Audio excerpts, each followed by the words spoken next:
Bill and I met at a friend's house. And then a couple days later, he called and asked if I wanted to go skiing. And heavens, I'd never skied. I didn't know what he was. Anyway, I said, well, I don't have any of the clothes to wear, but I'll borrow some. And sure, I'll go. We went to Oregon State together. He had gone into the Navy, but we were married just before he went overseas. And we found a little place to live there. We had 4 boys of our own, and we had 5 grandchildren, and then we had 5 great-grandchildren. In our spare time, what we did mainly was square dancing. We were still camping, of course.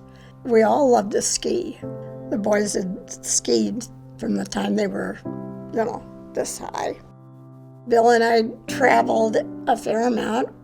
We had sailed 25 years until about, 10 years ago.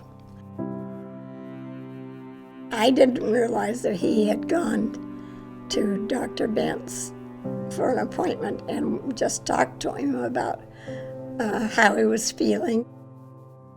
I've known the Skays, Evelyn and Bill, for close to 20 years. Bill came in one day and he had been having worsening shortness of breath and was diagnosed with a condition called pulmonary fibrosis, which is a progressive, fatal condition of the lungs where your lungs fill up with scar tissue. It becomes harder and harder to breathe. And he saw a pulmonologist who gave him a pretty dire prognosis of less than 2 years to live with this condition. We couldn't believe it was happening, and so one visit with Bill, he came in very down. He couldn't do what he wanted to do. He was becoming less and less able to get out and enjoy life, get out and enjoy the outdoors, but mostly he was having problems coming to grips with the fact he couldn't see his grandkids' baseball games anymore. And he actually asked me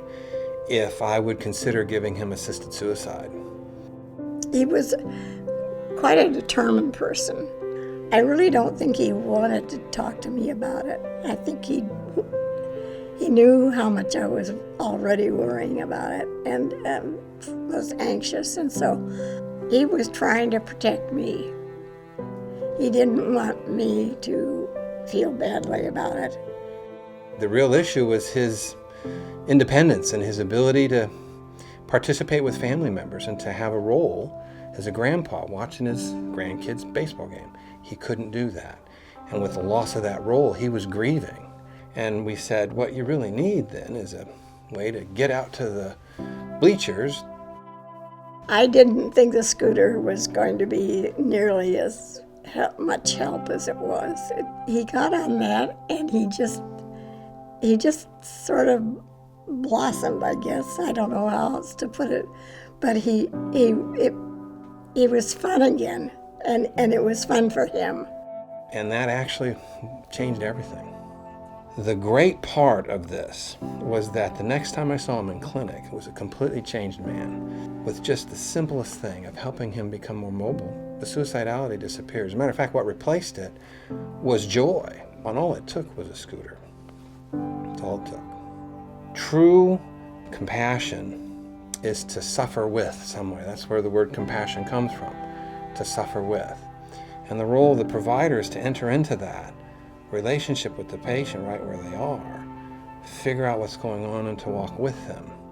That's what I would hope most physicians would do, but unfortunately here in Oregon, it's not always the case. He died at home, and we just all had a chance to say our goodbyes. So I think the way he did it was the right way, and I think he felt that way because he was very much at peace, and it just seemed natural, that's all.